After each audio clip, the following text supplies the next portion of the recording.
Welcome to the NAHA webinar, brought to you by the National Association for Holistic Aromatherapy. To learn more about NAHA, please visit www.naha.org. This afternoon's presentation topic is Peruvian Rosewood, its threats, therapeutic uses, spiritual quality, and protectors. This educational webinar is being presented by Dr. Kelly Ablard. Kelly holds a doctorate in biology and has practiced aromatherapy since 2009. She has been teaching aromatherapy-based courses for over a decade and has recently welcomed as partner and co-owner of Essence of Time College of Holistic Studies. As executive officer of the Aramid Institute, she also works to preserve and protect aromatic medicinal plants such as rosewood and teaches aromatherapy to indigenous plant medicine healers in Peru. She has published peer-reviewed papers on chemical communication, conservation and sustainability, animal behavior, and ethobotany. Kelly has served on the advisory board of the Tisserand Institute and on the board of the British Columbia Alliance of Aromatherapy. She currently sits on the board of the United Plant Savers and actively presents her research on conservation and sustainability at aromatherapy conferences worldwide. To learn more about Kelly, please visit her website at www.kellyablard.com. And I'd like to just take a moment and thank Kelly and welcome her for being here this Saturday afternoon. And I'm really excited about your presentation because this is a topic close to my heart because all aromatherapists need to know about the plants that we're using and which ones are threatened and endangered and how we can help to be protectors of those. So thank you. No, thank you very much. I'm so honored to have this opportunity to share my story today with you and to, help people in their kind of decision-making process about rosewood essential oil, how they're going to use it, or if they're not going to, which brings me pretty much to the topic of the presentation, which is basically Peruvian rosewood, Aniba rosadora, its threats, therapeutic uses, spiritual qualities, and its protectors. So we'll get started with just a brief outline. I was going to talk a little bit about my background, but I think since Kelly did that, I'll be sharing a story with you on how this all got started. We will be taking a bit of a journey to Peru, and you'll learn a little bit about Peru, just some general information, and then we'll be focusing on central Peru, where you'll be introduced to the Shipibo peoples, which reside in very rural parts of central Peru. You'll learn a little bit about their lifestyle and about their culture. And then we're going to think about rosewood, the actual tree. We're going to just review some of its characteristics and learn some reasons why it's actually facing extinction. And that will bring us to Rosewood Essential Oil, and we'll take a very close look at some, evidence-based research in terms of its kind of synergistic activities and some of the activities of one of its primary constituents, which is linalool. And then we'll look at the side of protecting rosewood, how it's being protected right now in Peru, and how you can also get involved in protecting it from right where you are. I will then just briefly discuss my Gofundme campaign, which has been going on since about 2015.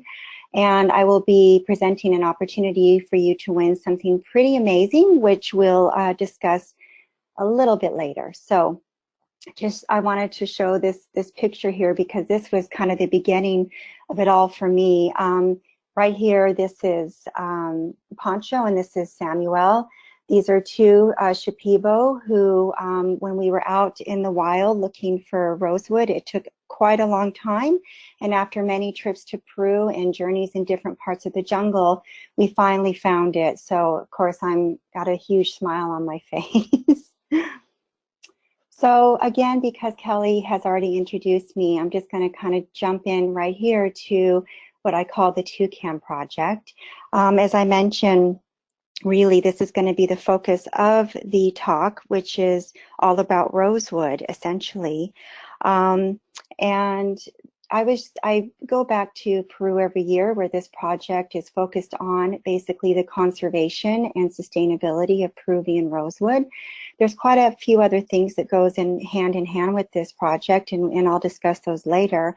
But I was just there in January for about 3 weeks, and this is me wearing one of the traditional Shipibo outfits that was made for me, as I've been accepted into the village of Puerto Belén, and these are two of my rosewood, I guess, colleagues, I call them, or rosewood protectors, that live in Peru, in central Peru, and work very, very hard at keeping the work that we've done down there very much intact and preserved as the project continues to grow.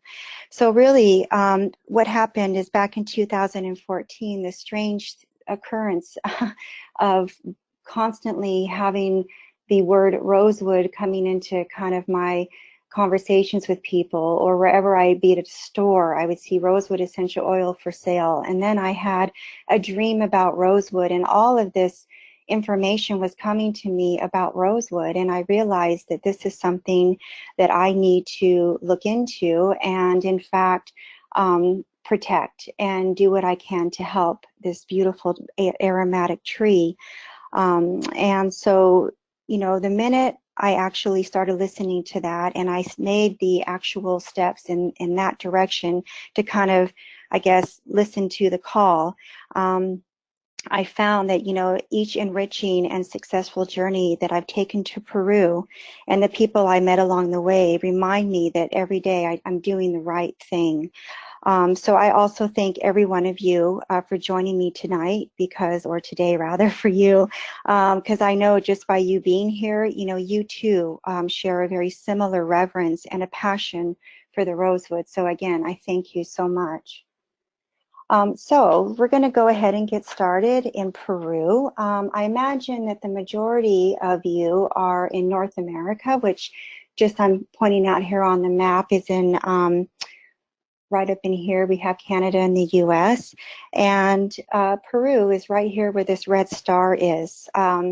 So the Republic of Peru is in South America, and actually it's the third largest country in South America. It's hard to tell on this map, but Peru actually shares borders with 5 other countries.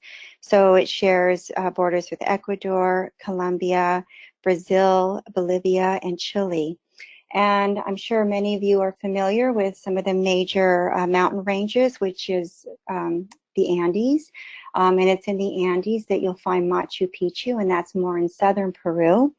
And of course, the major rivers in Peru are the Amazon, the Madre de Dios, and the Ucayali. And the Ucayali is the area or the river that we're going to be focusing on a little more later.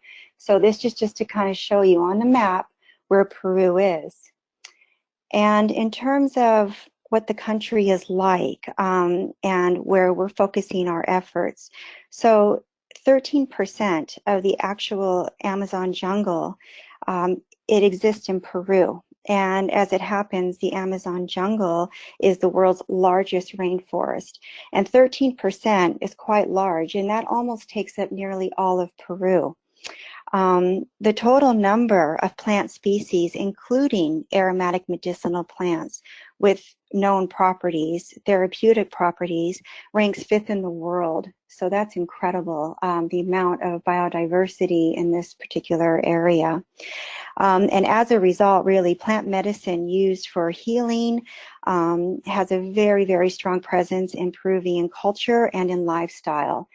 It is absolutely imperative to their survival. And unfortunately, though, because we have this remarkable amount of unique plants and diversity, also coming along with that is a high number of threatened species. When I say the word threatened, what I'm actually referring to are species that are classified as either critically endangered, or vulnerable. And those are 3 very different categories, but they all mean that they are threatened. And if you'd like to visit my website, you can read a breakdown of what those categories actually entail. So, of course, one of the threatened species is Aniba rosadora, which is rosewood. So now you know a little bit about Peru, and I'm taking you to central Peru now. This is a map that I kind of carry with me everywhere I go. It looks crazy. There's a lot of red circles and numbers, but those are the places that I have gone throughout Peru to do various research focused on aromatic medicinal plants. But it's really within this black circle here that you see where I spend the majority of my time working to protect and preserve rosewood. And this is in the Ucayali region, which I mentioned is one of the 3 largest rivers, the Ucayali River, which is located right here and just travels north to south in Peru. And it's this particular region, actually, that's one of the warmest regions in Peru. Typically, on average, it's about 32 degrees centigrade or about 90 degrees Fahrenheit. It's very, very humid, high temperatures. So mind you, it could be pleasant at times, but also very, very hot and very, very humid, that kind of quintessential tropical climate, so to speak. Actually, roughly 25% of the population in this region actually live in rural areas, which just happen to be, if you look at the cursor here on the screen, right off of this river in these very, very small villages, which predominantly are the Shipibo people. The principal resources in this area are primarily wood and fruit, and it's very low jungle, very lowland jungle. So really the highest elevation is about 350 meters above sea level, which is vastly different when you think about southern Peru. If we go down here, where Cusco and Machu Picchu being right there, we're looking at about 7,000 meters. So there's a huge difference there. And unlike, North America, Peru has just 2 seasons. So right now, this region is in its rainy season. Summer is basically December through March, which happens to be the hottest and wettest season. So, as I mentioned, the indigenous peoples that primarily live off of this river in this area are called the Shipibo. So this is just some pictures I just took recently when I was there in January, just to give you an idea of who they are. So here on the left, you see this Shipibo woman and a small child. She is the grandmother of this beautiful baby. And the one thing about Shipibo peoples, and I'm sure, it's very much the case for people all over the world, but all the decisions that they make, every move that they make in terms of enriching their, economy, or how they're cooking their food, where they get their food, how they're going to teach, where they're going to teach, really comes down to making sure it's based on their children. Their children come first. Everything goes for the children. As a matter of fact, when you're there, very oftentimes, instead of money that you would expect to give somebody, if they're giving you some wonderful stories or information, or even giving you something or selling something, they in turn would like maybe shoes for their children or school supplies. So their children mean the world to them. And in this middle picture here are the Shipibo women who are cooking. And I love this community of these Shipibo women. They all come together to cook. At any given time, I could see 10 to 15 women, and they just laugh, and they're running around, and they're helping people, they're helping each other, and they make these wonderful feasts for their families in the village, and everybody comes together to partake in that. And I just think it's such a wonderful kind of ritual that they engage in, and they're a very, very tightly connected community, these women. And then over here on the right is a picture of some Shipibo men. The one on the far right is wearing beautiful, kind of very typical patterned robe that you see the Shipibo wear when they're welcoming you into their village. And this is something that I was welcomed. 2 men were wearing these, and women were wearing beautiful clothing as well when they let me into their village.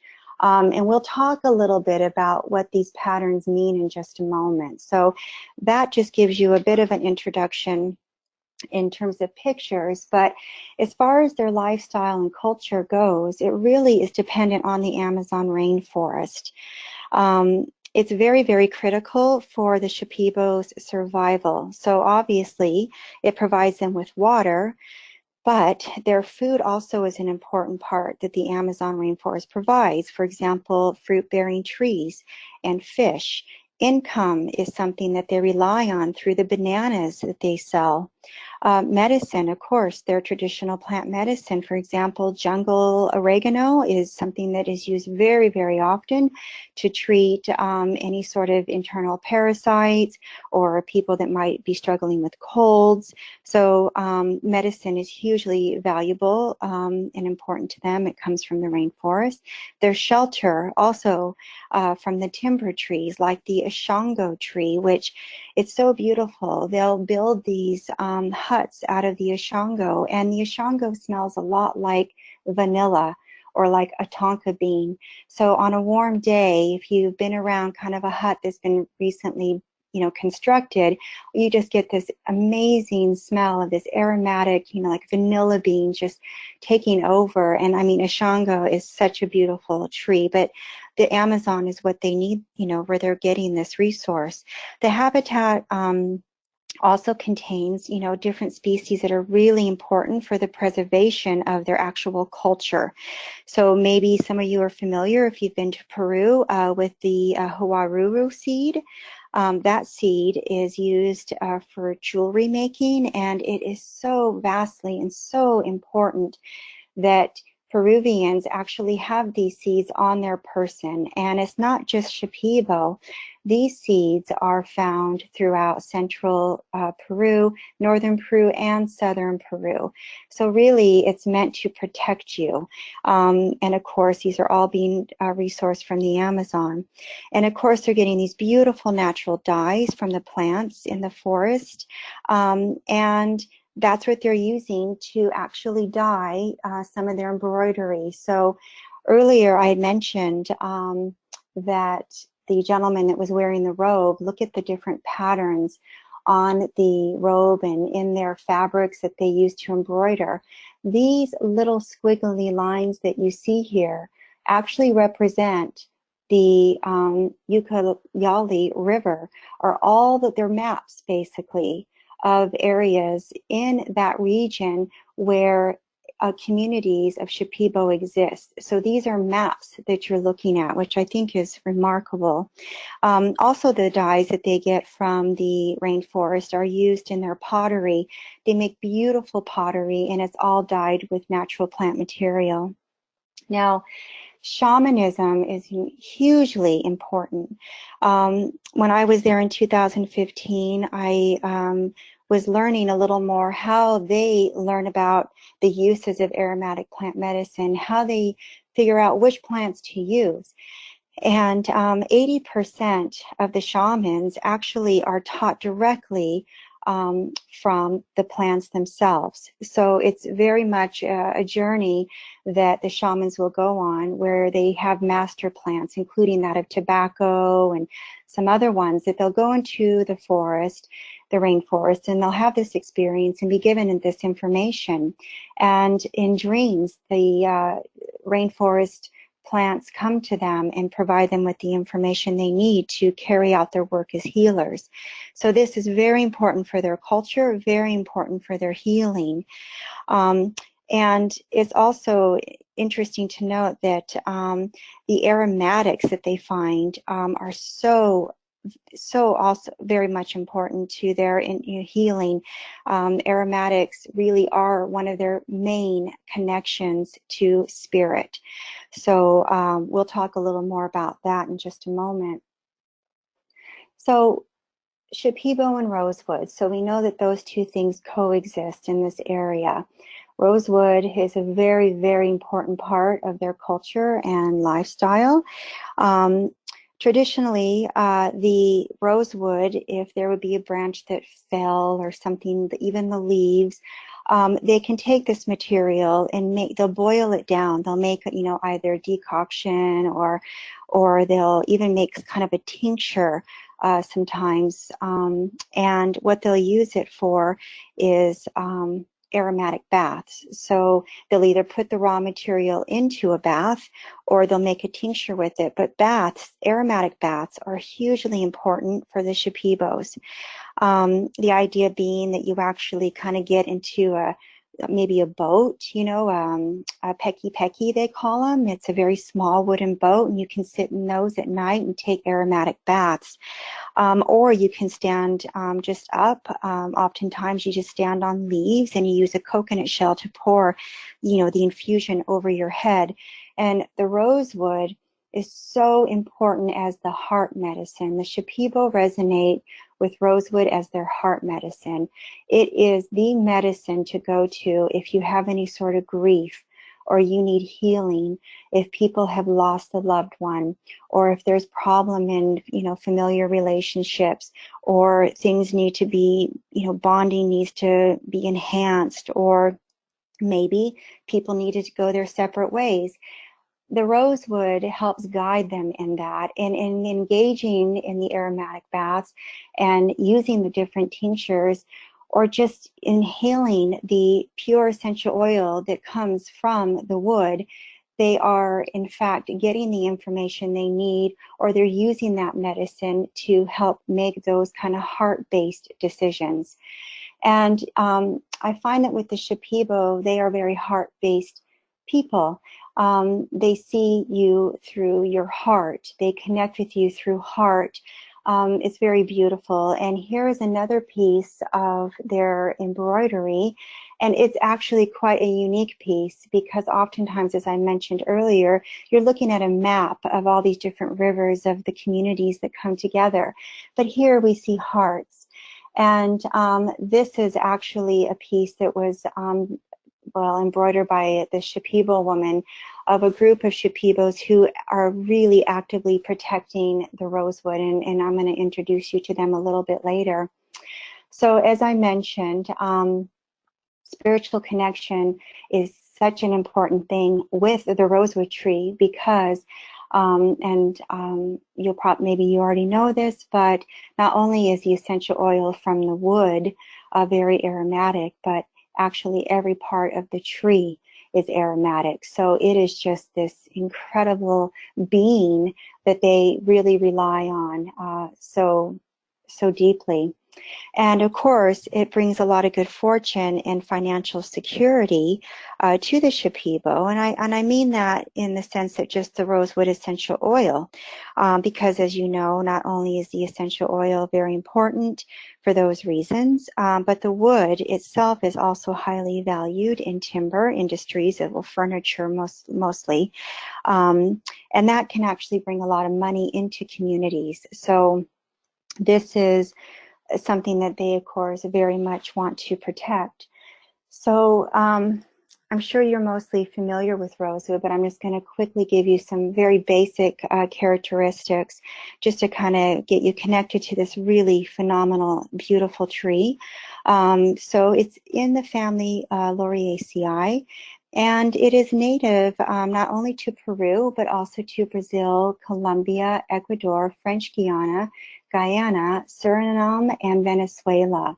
So pretty much throughout South America. And it is an evergreen. And the fruit is a purple drupe. Those are the types of stones, that you would see, like, for example, in a plum or an almond or something like that. The flowers are also quite beautiful. They're beautiful purple as well. I'll just point that out here.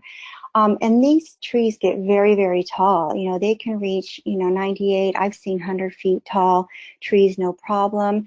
And diameters can get as large as 6.6 feet. And as I mentioned earlier to you, all parts are fragrant. So this is a really, really incredibly beautiful tree. But unfortunately, it's facing extinction.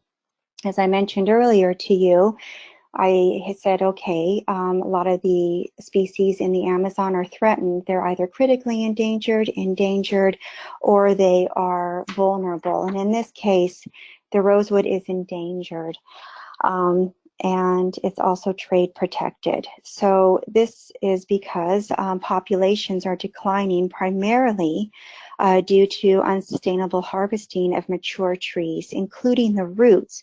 So they're not just cutting some of the tree down or some of the branches, they're actually uprooting the entire tree, and unfortunately there are no signs of regeneration, so trees aren't being replanted.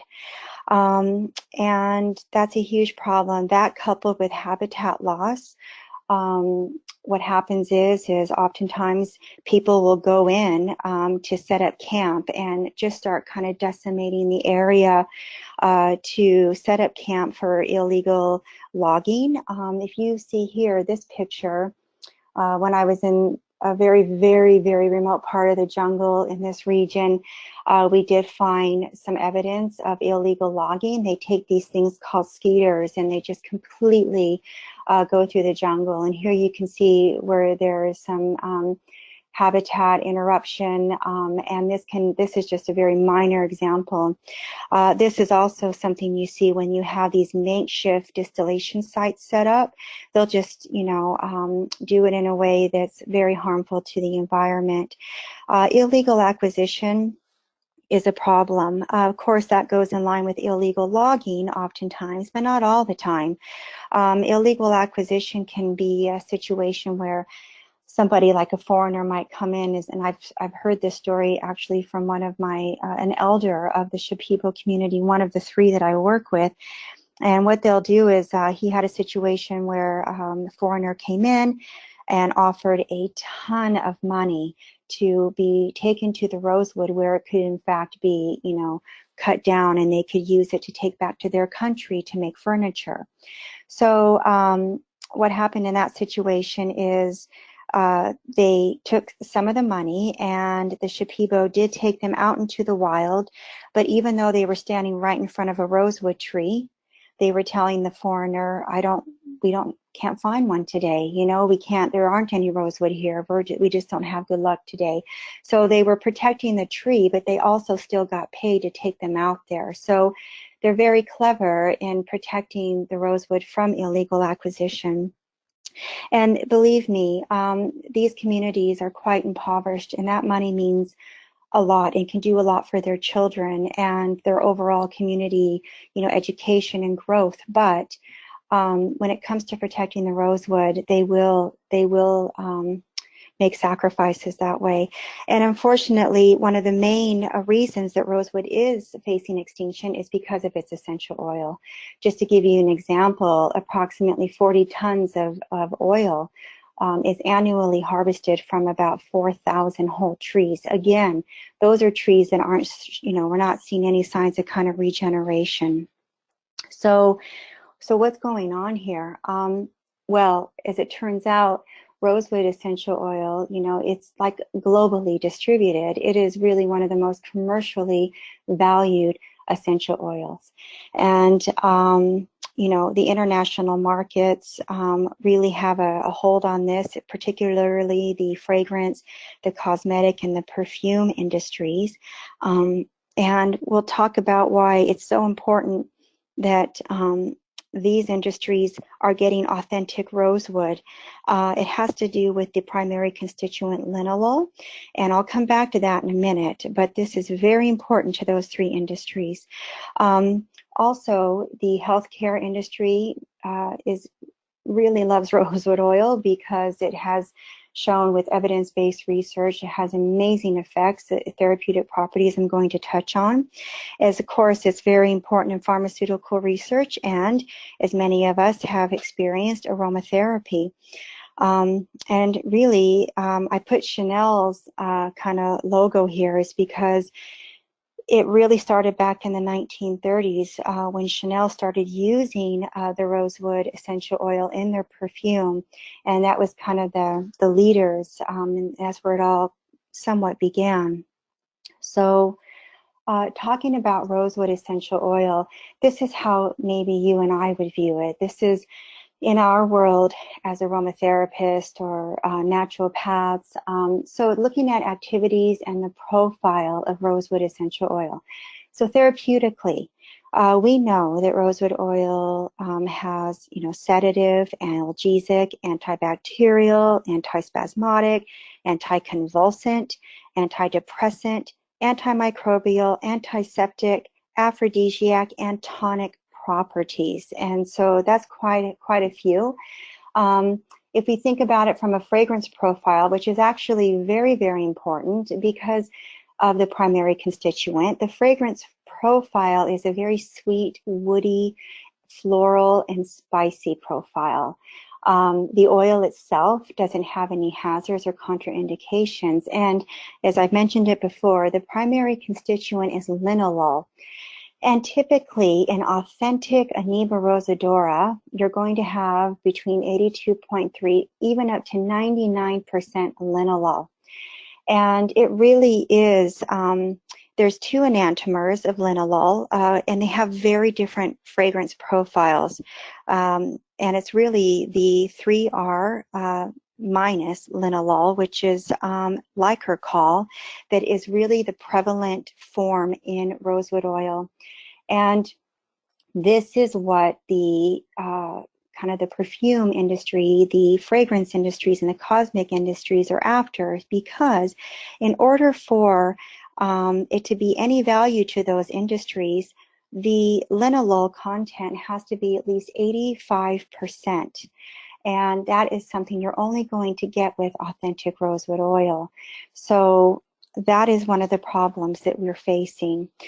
And I just want to focus a little bit on linalool and its activities. Now, I've included references at the end of the talk, but these are actual evidence-based articles, research that's been done to show the effects of linalool as an individual constituent.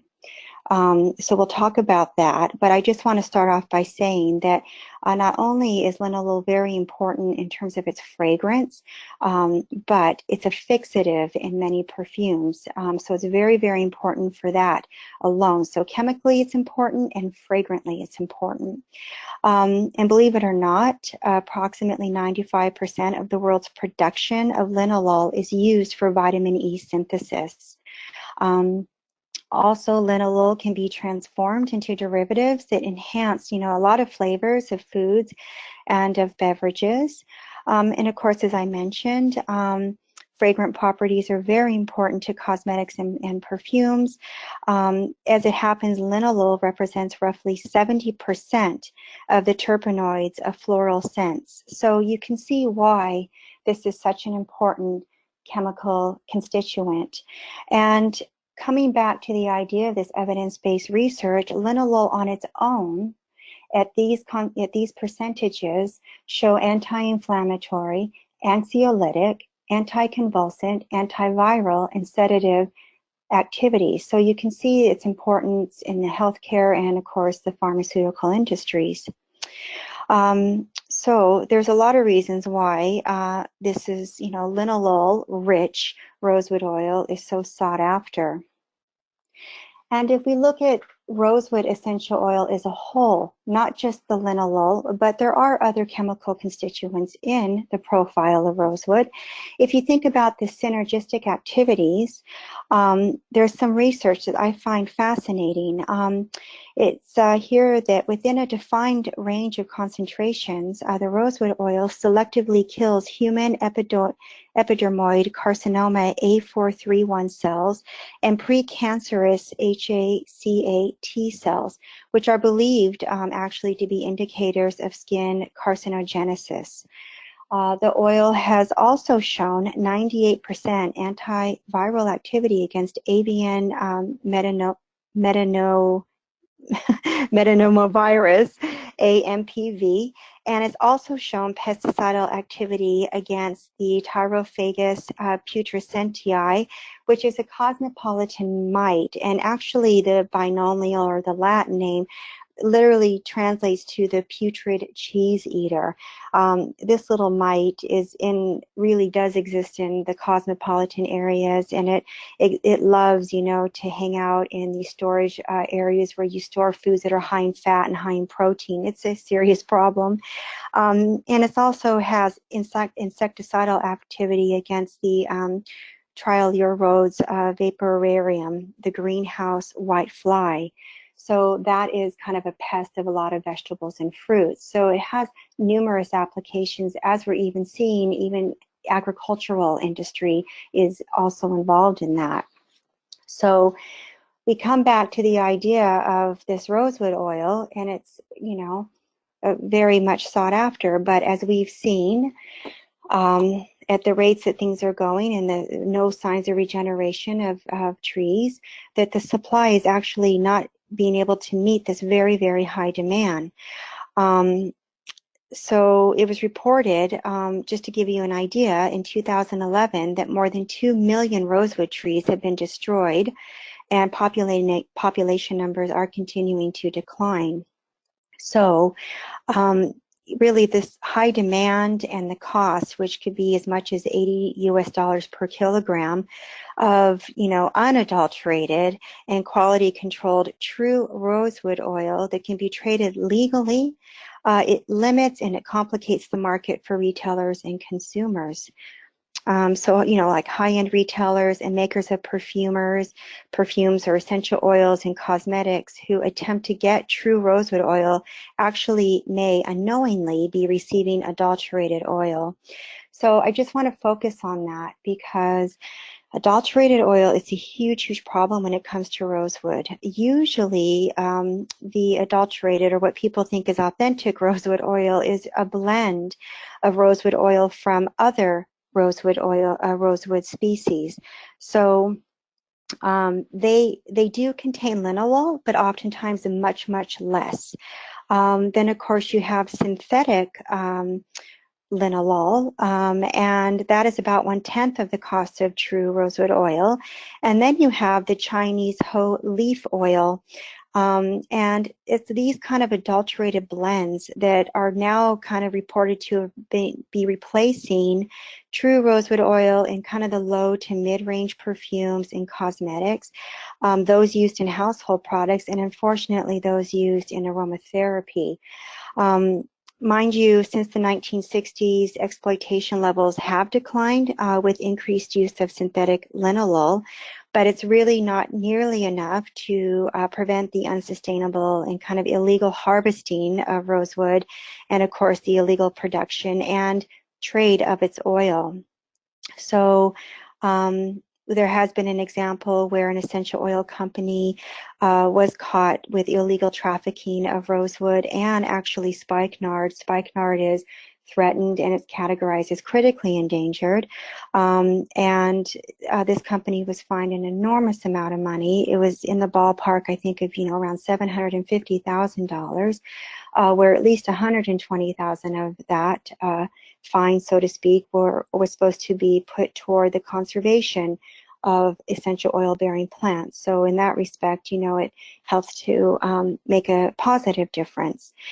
So I should mention here too that really the only way one can identify authentic rosewood oil as Aniba rosadora is through chemical analysis.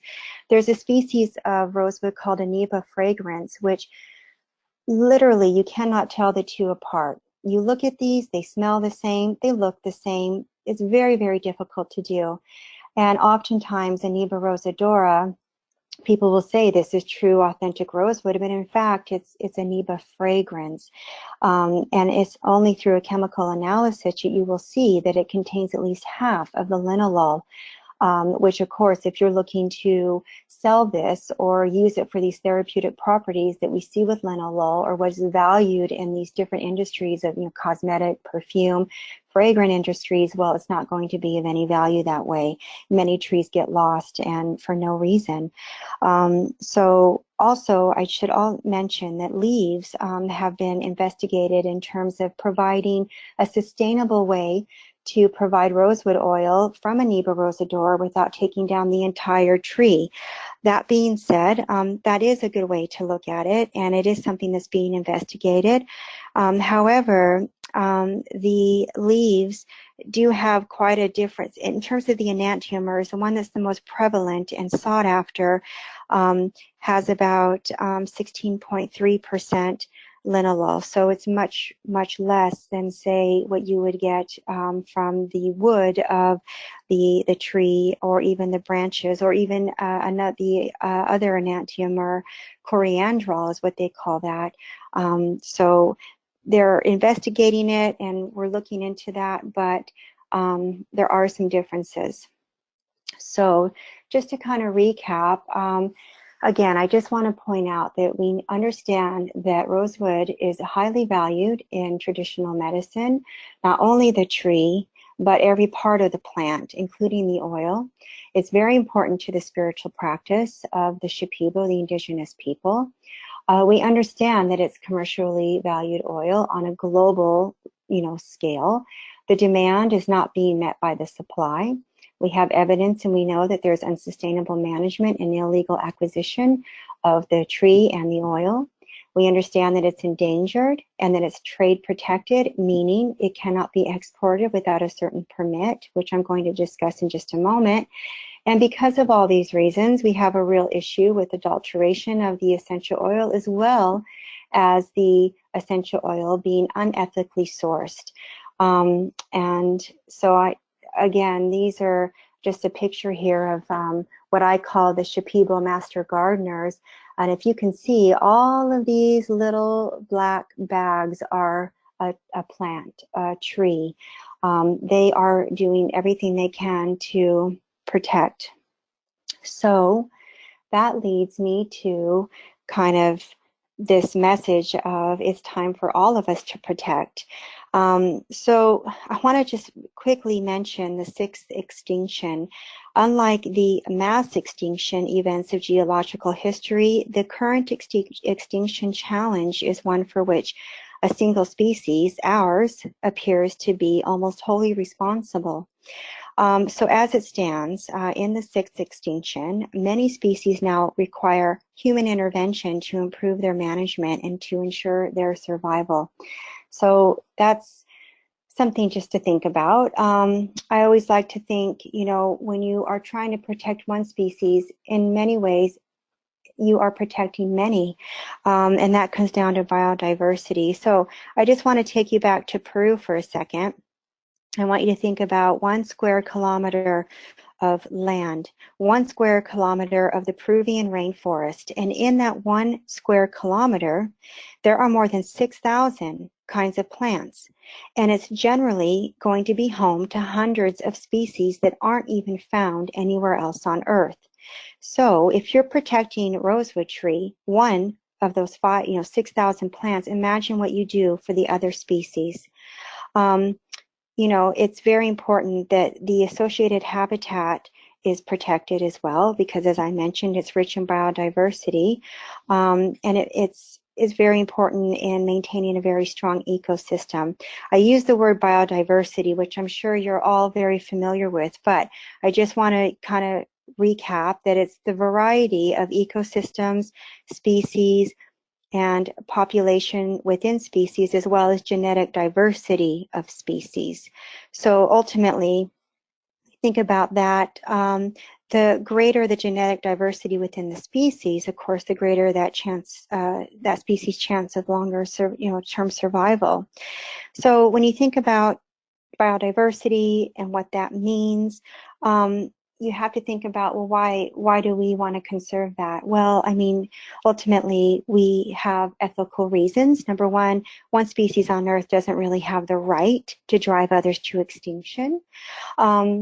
Biodiversity is full of ecosystem services you may not even be aware of, the kind of essential, biological functions that are really free of charge when you think about it. And we get our oxygen from the plants. Think about all the natural pest control. Think about pollination of crops. This is all coming down to ecosystem services of biodiversity. Also, it's very important for useful resources. In the case of the Shipibo, you think about biodiversity in the Amazon rainforest for shelter, for food, for clothing, and for medicine. And also thinking of the Shipibo, the preservation of culture. This is hugely important.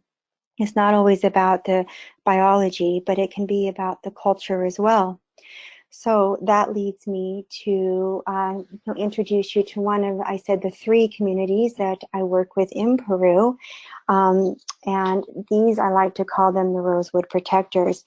They work very, very hard to protect rosewood and all medicinal plants. They have quite a few, actually, and they all know them very well. And even the young children here could tell you as much as an elder could about these plants. So there's about 120 people in this village, and just to give you an idea, they're working with a sister village to plant baby rosewood trees, and here you can see they've been working very hard, and we have about 300 right here, and they're doing quite well, and I'm going to talk to you a little bit about those more in just a moment.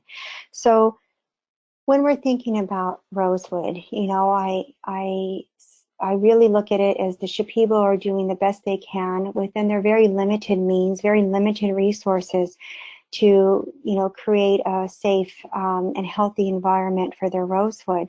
But how can we also help protect rosewood? So I kind of just bring it to 5, you know, bullet points. Really, there's self-education, there's alternative oils, there's reforestation projects, there's community education, and then of course there's research. So I just want to show you that this little picture here, just pointing out, this is generally what it looks like, the land where you'll find a lot of the rosewood trees. And this again, this is the Iucn River that I was referring to earlier. So this is where a lot of the work is being done that you can do in your own backyard. So thinking about self-education, there's a lot of information on this slide, and I don't want you to feel overwhelmed by it. I have mentioned to you that rosewood is endangered, and that's classified as such by the Iucn. Now, the Iucn is the International Union for Conservation of Nature, and they use really the most recognized approach for evaluating the conservation status of animal and plant species. And one reason they are globally recognized and accepted is that they recognize the need to conserve biodiversity at the 3 levels that we discussed earlier: genetic diversity, species diversity, and ecosystem diversity. So really, it's the IUCN's main purpose to catalog and highlight those species that are facing a higher risk, you know, of global extinction, and they've been doing this for at least 50 years. So the last assessment that was done on rosewood was in 1998, and it is considered endangered. It very well could be, in fact, critically endangered, or perhaps it's now vulnerable. This is something that we're working to get some clear numbers on, and we'll talk a little bit about that in terms of the research end of things. But when you are thinking about rosewood oil, it's important, or just rosewood in general. You know, I provided you with a website address here where you can go and type in the Latin name, Aniba rosadora, and it will give you the current status. There are a lot of people working on this right now, and so it's important to check all, you know, before you make any sort of decisions, to see where it actually falls in the categorization. So if you are in Peru and you're going to be there for a while and you want to get some rosewood oil, now within these countries where the tree is native and they are doing distillations, it's very important to make sure that they're doing so sustainably. Sustainable management will normally be backed by something called like an eco certificate. So anything that's eco certified, and of course if you have questions on, you know, well, what constitutes something that's sustainably managed, always feel free to contact me and I can kind of give you a list of maybe questions to ask the grower. Now, Throughout the presentation, I also mentioned that this is a trade-protected tree. So it is CITES, or the Convention on International Trade in Endangered Species of Wild Fauna and Flora, which is basically known as CITES, that does protect the exportation of these trees out of the country that they're native to. So just to kind of step back a bit, if you're not familiar with CITES, it's an international agreement really between governments, and its aim ultimately is to ensure that the international trade in specimens of wild animals and plants does not threaten their survival. Now this is really important because many parts and extracts or oils from threatened aromatic medicinal plant species are being imported into North America and other countries from countries that require CITES permits for exportation. So it is important that you go to this particular website address, and you can put in the Latin name of the species you're interested in to see if in fact it is protected by CITES. If it is, then in those instances, the trade should always be traceable and documentation of CITES should be available. That way, CITES will ultimately ensure that these plants are also being sustainably managed. So again, it was this one organization that was basically trafficking the rosewood and the spikenard without a CITES permit that got fined quite a large sum. So that takes us to the adulterated oil. All that feeds into the adulterated oil, where it also might be worth your advantage if you do get some oil to maybe have it tested. Now, just a GCMS isn't going to tell you everything you need. It depends on how much money you want to spend in order to do that. But very easily, you will be able to see right off the bat if you're dealing with, in fact, rosewood, authentic rosewood oil, just based on the linalool content alone, which again is very similar, as we're going to talk about, to Chinese whole leaf oil, but the GCMS will give you very distinct chemical profiles. It will help you in making that decision. So self-education really comes down to keeping up on these various websites where people are working very hard to protect rosewood, and we can do that from home. So that's just thinking about, what we can do that way, and also how we can make sustainable based decisions. So when I talk about sustainability, really is, I'm sure many of you have very similar definitions or are already walking kind of this on the sustainable path, but really, sustainability is meeting the needs of the present without compromising the ability of future generations to meet their own needs.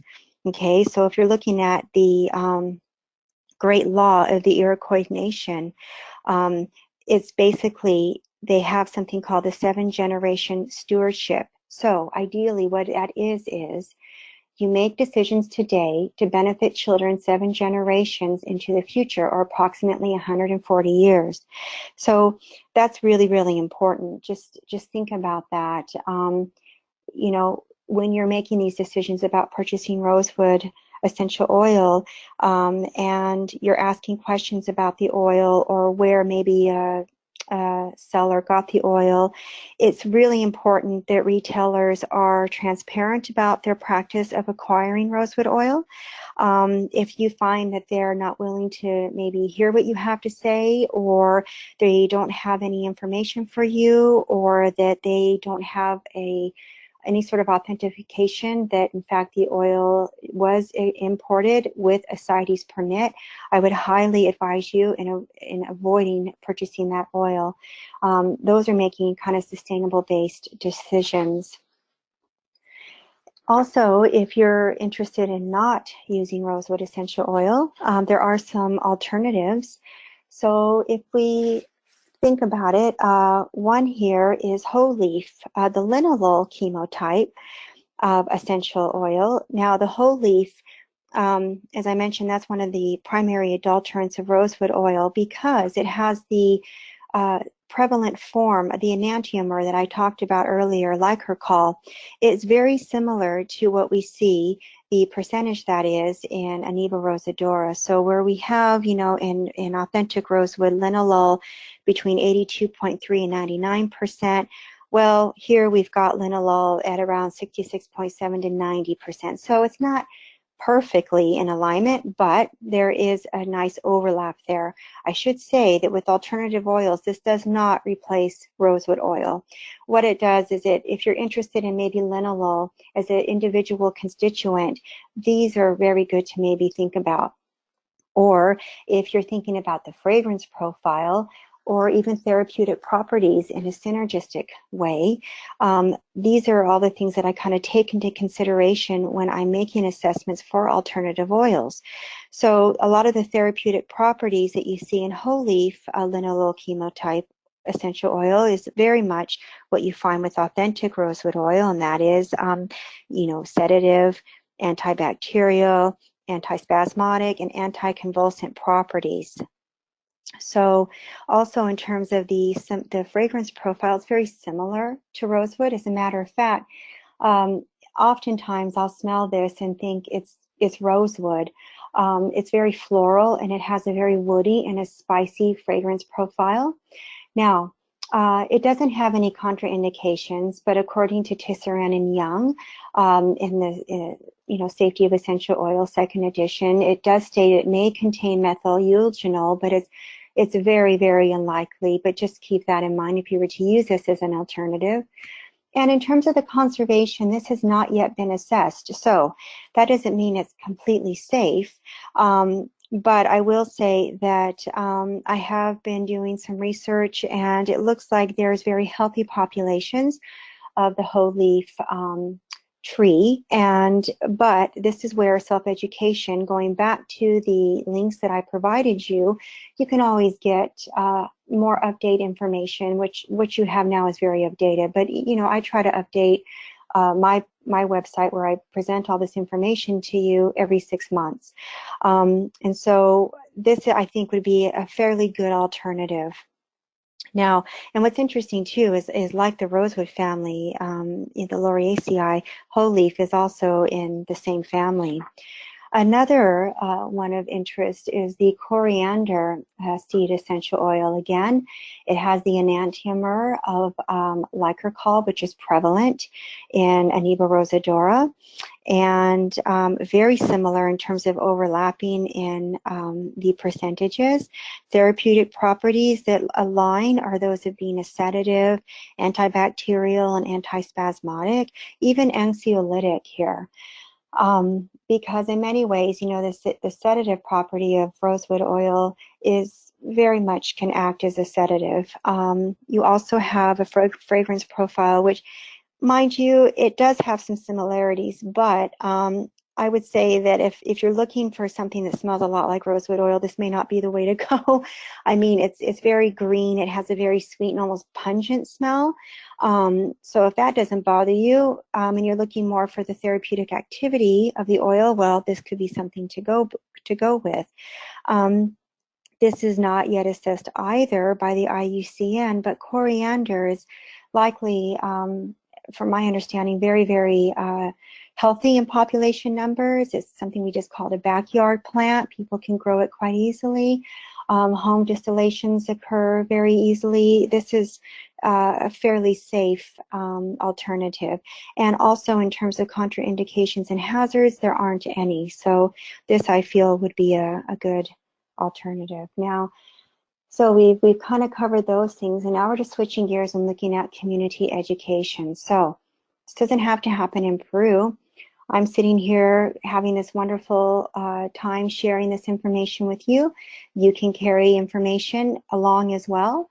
You can talk about alternative oils. You can teach people about sustainable management. You could teach people about sustainable harvesting methods. What it means by quality distillation and adulteration of rosewood essential oil. You know, you can educate people about what IUCN is and what CITES is, because it's not just rosewood that's affected to this degree facing extinction. I can easily give you 21 other plants that we use in aromatherapy that are. So this is really important that you can take this knowledge and apply it to quite a few different plants. This is me training this young man who, his name is Antonio, and they had brought some beautiful rosewood oil in, and we were talking about the therapeutic benefits, basically about adulteration, all about sustainable harvesting.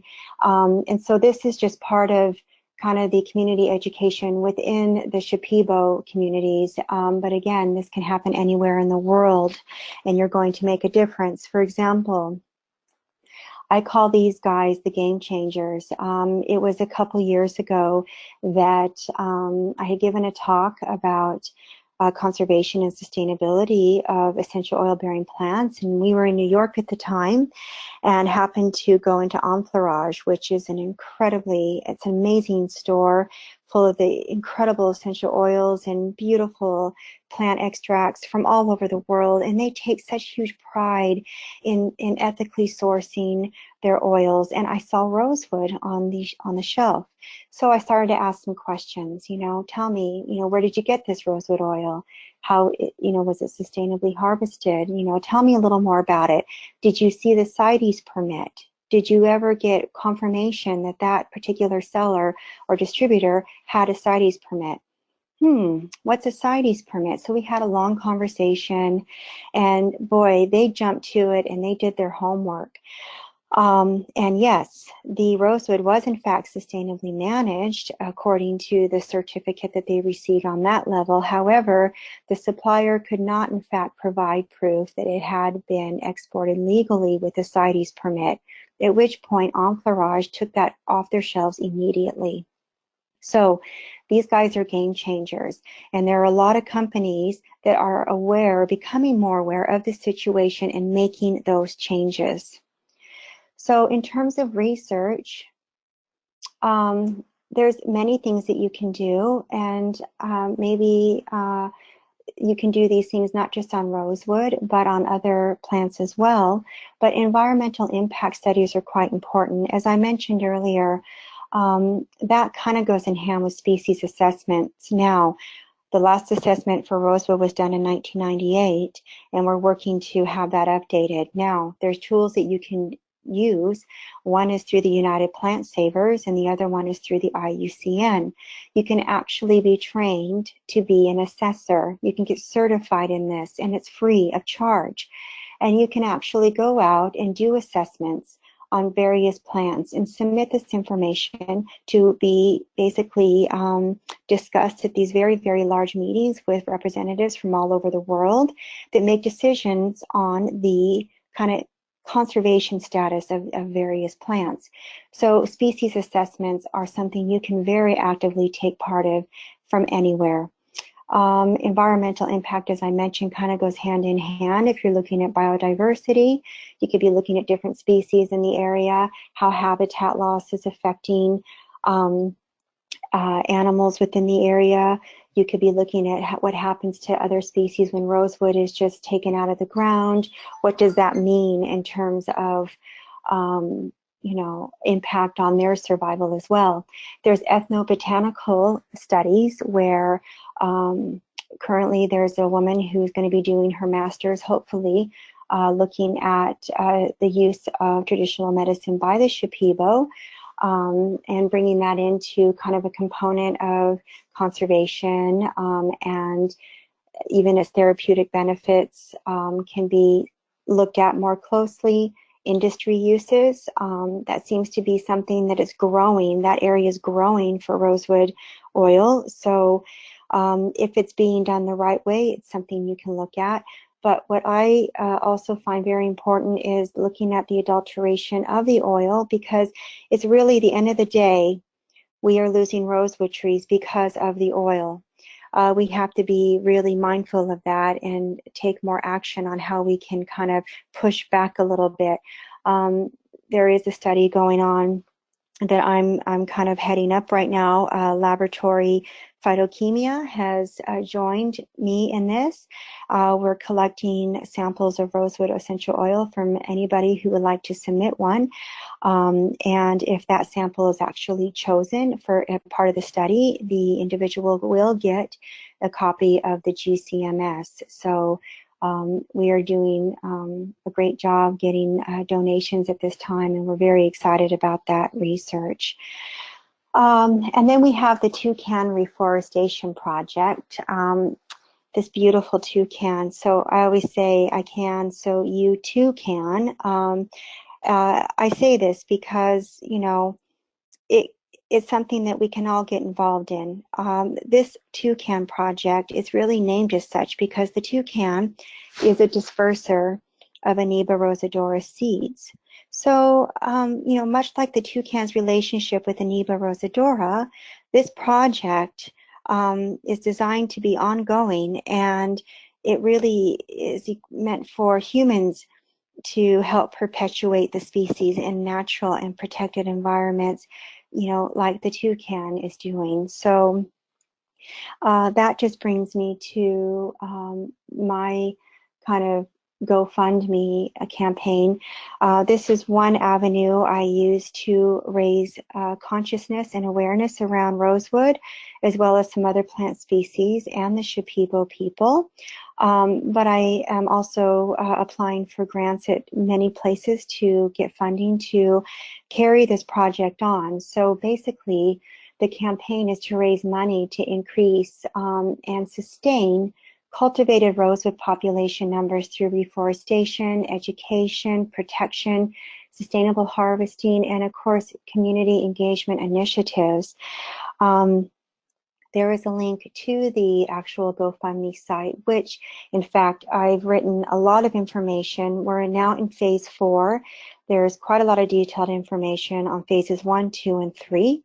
And I have just reopened the campaign because, which hasn't been revealed to a lot of people. I've been working with the Shipibo people, and right now we have about 2,000 rosewood trees.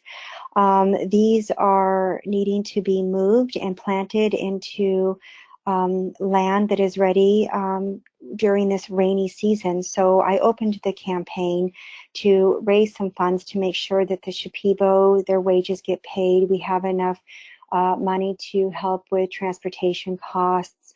You know, they need food, and there's equipment as well that's needed to be purchased to make this happen. And again, this is all on Shipibo land where we have already gone into, it's legally bound, this agreement between myself and the Shipibo to work on their land. And right now, we're starting with just 20 hectares. This is a picture of me and some of the Toucan Project members. This was just in January, where this is one little aspect of the 20 hectares. We were taking some soil samples and just looking around. And in fact, what we have right now is we're looking at about 2,100 in total hectares that we're going to be working with. Now, as it stands, no one in Peru can in fact get a CITES permit, but rules are changing. And we have all the paperwork ready to be filed once that, you know, basically can be applied for. Now, the rosewood trees, as we know, after 4 years, you can actually sustainably harvest the branches for essential oil with the kind of desired amount of linalool that various industries are looking for. And they know now just through research that the essential oil yield and kind of chemical profile of that of a 4-year-old tree, or branch rather, is on par with that of an older tree, even as old as 20 years old. So that's very promising. And once this all happens, the CITES permit will be in the name of myself and my colleagues here for the Toucan Reforestation Project.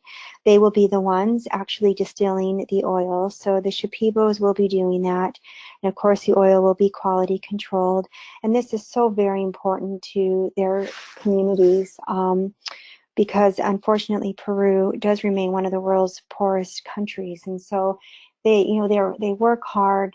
They want so much to protect this beautiful tree.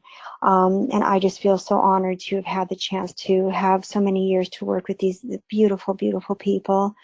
So like I said, you're welcome to go to the GoFundMe and read more about the phases. And I've written quite a, well, some articles that you might be interested in and learning about some of the research I've done there.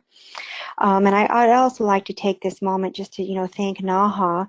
NAHA made a significant contribution to my campaign last year, and really they made a huge difference for me in making that work, executing it. And all the other donors, I know quite a few of you are probably on this call, and I really extend a thank you. Myself and the Shipibos, we all greatly appreciate your support.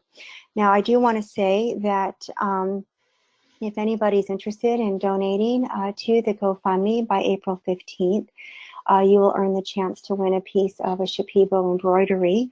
The winner will be drawn and notified on April 16th. So this is just a picture of these beautiful pieces of embroidery and these women. There's about 33 in this community who really take pride in their work. And I brought some back with me, and so somebody out there will be winning one of these pieces. And let me tell you, they are truly art, pieces of, they're masterpieces as far as I'm concerned. So basically, I'm just going to end and just encourage everyone to keep connected with me.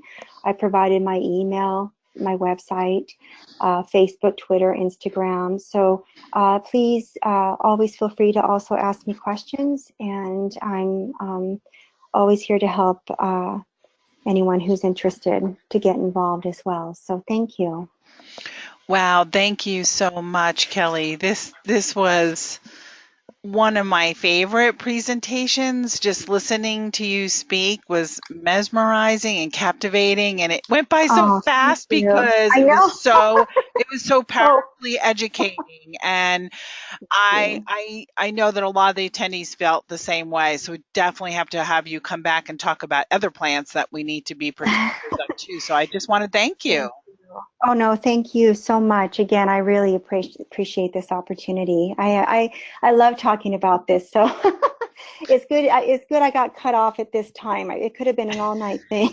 Oh, I could listen to you all day. You could definitely tell that it's your passion. So thank you so Thank much you. for sharing with all of Thank us. you. Thank you. Thank you so much. Thank you.